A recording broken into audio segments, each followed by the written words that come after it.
Welcome to Work Life by Design. I'm your host, Mel Marsden. If the last few years have taught us anything, it's that change is inevitable and we no longer need to go to work to work. As a workplace dynamic strategist and the founder of COMUNiTI, I draw back the curtains on my own business, the clients and projects that we deliver, along with tapping into the knowledge and insights from academics, business leaders and champions of change. I believe that our environments have the power to positively influence our behaviour and performance, inspiring our human potential.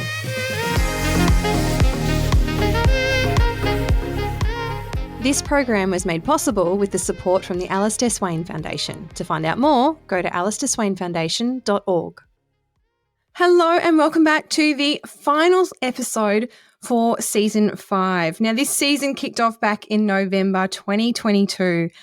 And we have been running straight ever since then. So every week there has been a podcast episode coming directly to your ears, with the exception of a few short weeks over the Christmas break. So it is time for me to take a break and enjoy some downtime. So we have delivered a total of 48 episodes over that period of time, which is incredible because it really has just snuck up on me that we actually have gotten this far and that we have been running for so long.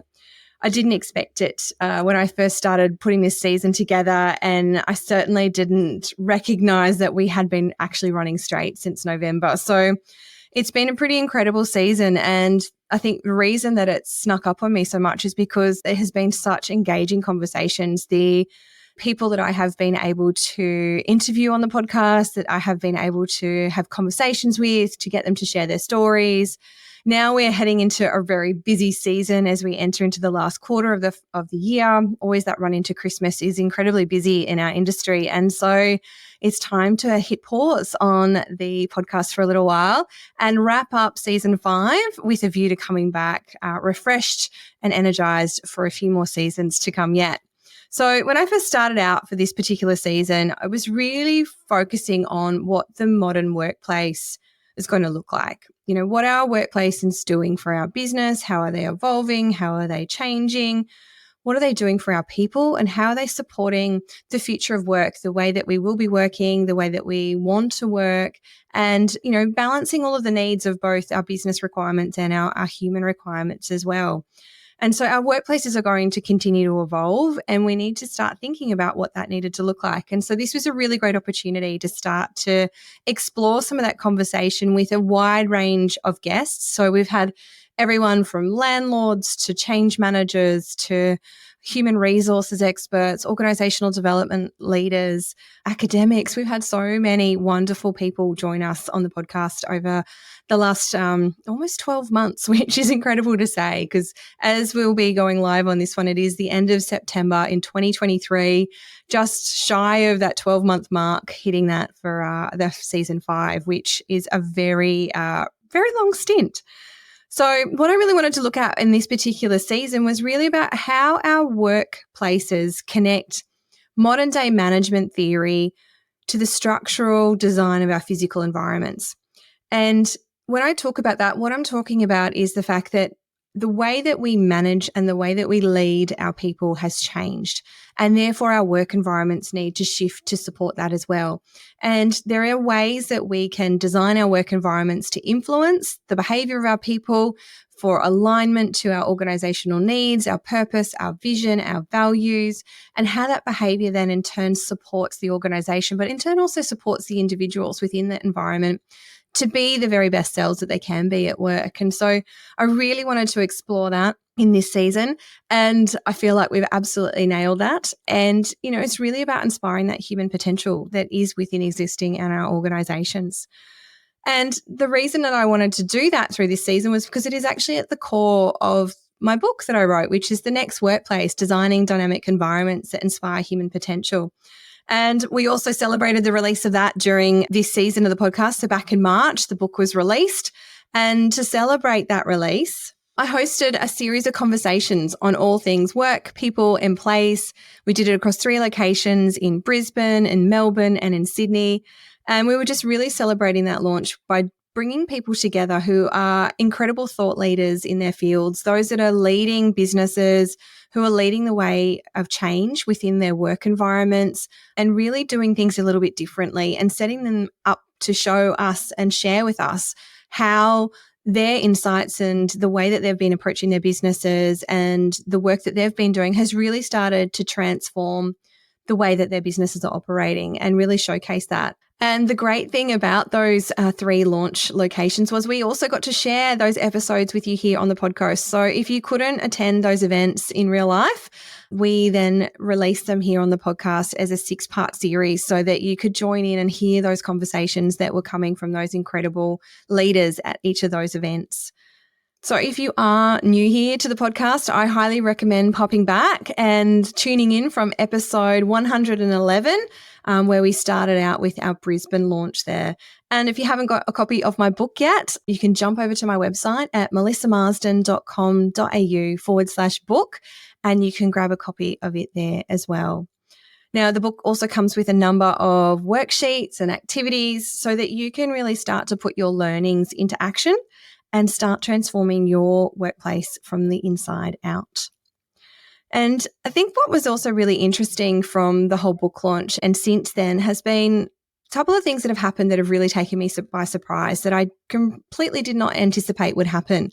And the first one of them is that it has become a way of me sharing my philosophy on workplace design and the concepts and ideas that really make that deep, meaningful and impactful change in a client's organization. Now, obviously, I wrote the book to start to share those ideas, but in then gifting those books to my clients as they're coming into the workload that we're doing, they're taking on board all of that learning and they are starting to ripple it out into their organization. They're using it to start conversations with their teams. They're using it to start to educate their executive leaders. And it's really started to empower them to have these conversations and to share those ideas across the organization far more broadly and to really start to create some really robust communication within their businesses. And if we look at that, that's hours and hours of communication with myself and the ability for me to be able to share my ideas and my thoughts on how we could actually embed much of this as a far more transformational change in their organization.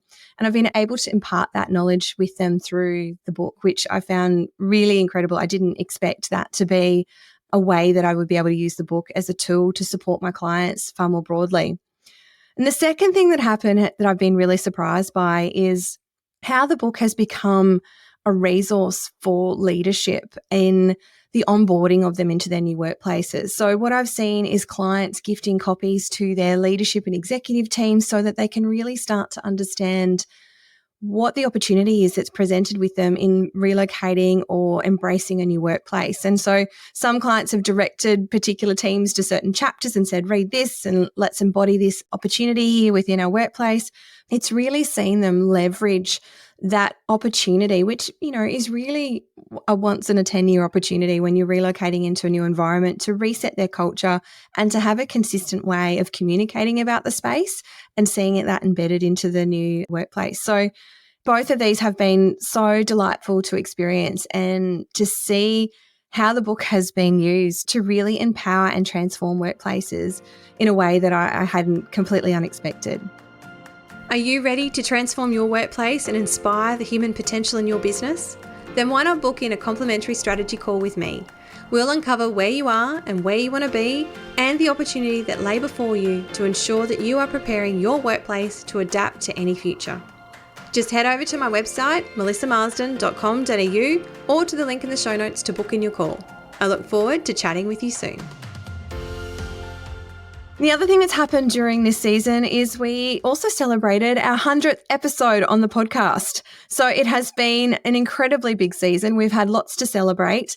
And this in itself is a pretty big milestone and a pretty cool one that I have been able to achieve throughout this season as well, because there's not too many podcasts that get started and are consistently delivering on that. 90% of podcasts that are started don't get past their third episode. So to make it to our 100th milestone and to still be kicking on here at 137, I'm incredibly proud to have achieved that, but to have also had the opportunity to have engaged with so many people, to have so many incredible conversations. And during that 100th episode, I really shared with you what I've learned, not just about podcasting, but more importantly, what I've learned about work, my ideas of work, and my ideas of workplace design, and how they have shifted across three core themes. And the first one is really around well-being, and how much well-being is not that tack on. It's not a department, it's not a fruit box, but it really is about embedding a holistic change within the organization, within the systems and structures of the business, and the fact that it really can be something that is financially measurable. The second one was around the role that our environment plays in behavior and in performance. Now, I always knew that, but my depth of understanding just how much that impact can actually be has increased exponentially. And the third thing that I've learned in that 100 episodes was also around how leadership, happiness and success really is an inside job, and how it all really starts with you. So if you haven't tuned into that episode, it's a really great snapshot of what 100 episodes have taught me and the opportunities that I think are before us. Now, another really cool milestone that we celebrated through this season is also the fact that COMUNiTI, our corporate business, turned 10. So I had the great pleasure of being interviewed by my friend and my colleague, Dr. Meg Hooper, and she got to ask me all the tough questions on what it's been like to set up, to run, and to lead my own business for over the last 10 years. And how it's shaped me and my work. Plus, also, I even share with you some of my insights on what I think the future predictions are for workplace strategy as we evolve into the future. So, as I said, this has been one incredibly big season, and I've had the opportunity to speak to so many people and have so many great, engaging conversations. And so the things that we've been able to explore this season is I got to speak to Brad Krauskopf, who's the CEO of Hub. We talked about hospitality-driven workplaces back in episode 90. I also got to speak to Paul Edwards from Mirvac, and we talked about his adaptive workplace in episode 101. We talked about the need for digital guardrails with Dr. Christy Goodwin as she released her book, Digital We Need to Talk, and that was in episode 106. I got to explore the incredible workplaces for ML, where they designed a 3-story terrarium in their Auckland office with the people from Outside In. So Ryan McQuarrie leads Outside In, and they are a plant hire business, and they created this incredible biophilic environment for this legal firm. So you can tune into that one in episode 108. It was an incredible episode to really dive into what impact biophilia can really have on our workplaces. And another one of my really favourite episodes was with Dan Motto. Now, Dan Motto joined us in Melbourne for the book launch of The Next Workplace, and I invited him to come and join me on the podcast for his own special episode. And what we looked at here was how we need to start redesigning work before we start designing place. And what this means is we really need to understand what it is that our people do, how they work, the way that we want them to work. And after, a very big social experiment in the pandemic, we've had the opportunity to completely redesign the way that we work. And doing that before we start shaping our workplaces is really key. So you can tune into that one back in episode 120. My friend Meg and I, we also then dove back into what it means in terms of the new legislative changes that are coming to our workplaces with the psychosocial risks and how that impacts us as leaders and of our workplaces. So that's in episode 124.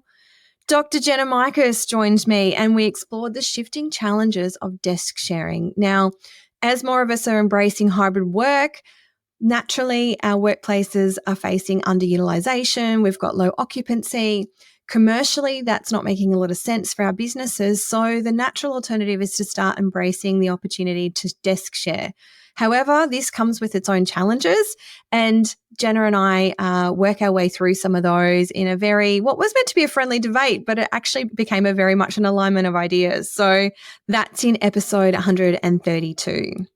And then the next conversation that I had was with Dr. Augustin Chavez. Now, if you haven't come across him, I highly recommend seeking him out and getting a copy of his book, The Pilgrim's Guide to the Workplace. So in this episode, what we did was we explored the signposts that he has established in his book and what that means for the reimagining of our workplaces as we explore the future.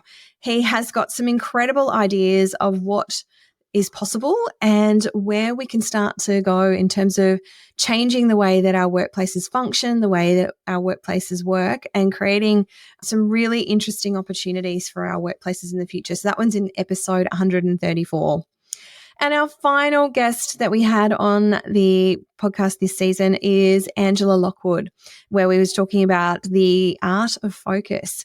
Now, this I think is something that is very, very prominent at the moment because we are faced with so many different opportunities in terms of how we work, where we work, and managing all of those competing demands and priorities. And that really needs some very intentional focus to support that. And so she shares some ideas with us and some tools on how we can start to harness that focus in episode 136. Now, also throughout this season, I have shared with you my reflections on how the conversations within workplaces have been changing, what the challenges are that different businesses are facing, where those opportunities are, and how we're all starting to embrace them and overcome those hiccups that we're starting to feel from hybrid work, from, as I said, desk sharing, and those challenges of what's before us as well with changing technology and the introduction of ChatGPT. There's some pretty incredible stuff that's happening out there in the world, and it's having an impact on what happens in our workplaces. So I've been sharing that with you in my little snippets in between each of our guest episodes throughout the last season. So if you haven't missed any of those, jump in and listen to those. But it has been one hell of an incredible season. But it's time for me to switch off the mic. I'm going to take a break for a few weeks. I'm really going to need it to recharge and launch into the end of the year as we make that sprint into Christmas and make sure that I get over the finish line in one piece because, you know, if you're tuned in here for a little while, you'll know that as we all get to that end of the year, we all start to feel like we're crawling over the finish line. And I really don't want to be doing that this year. I've got some incredible projects that are happening at the moment, working with some incredible clients, and I want to make sure that I'm giving them my all to make sure that we all have a successful outcome and a successful finish to the year for 2023.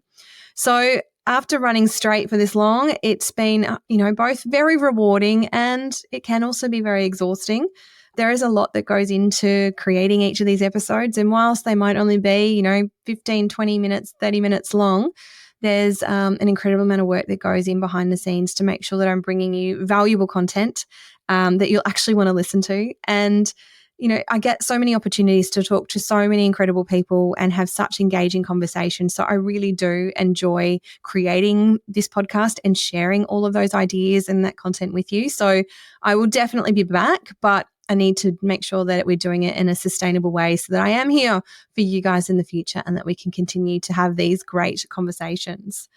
I would also like to take this opportunity to thank the Alistair Swain Foundation. So they have been an incredible support to me over this season. The Alistair Swain Foundation has been set up to support the design and architecture industry in those that are thought leading and seeking out new ways to explore and expand their thinking in this space. And I was the incredibly lucky recipient of one of their grants this year to support this podcast.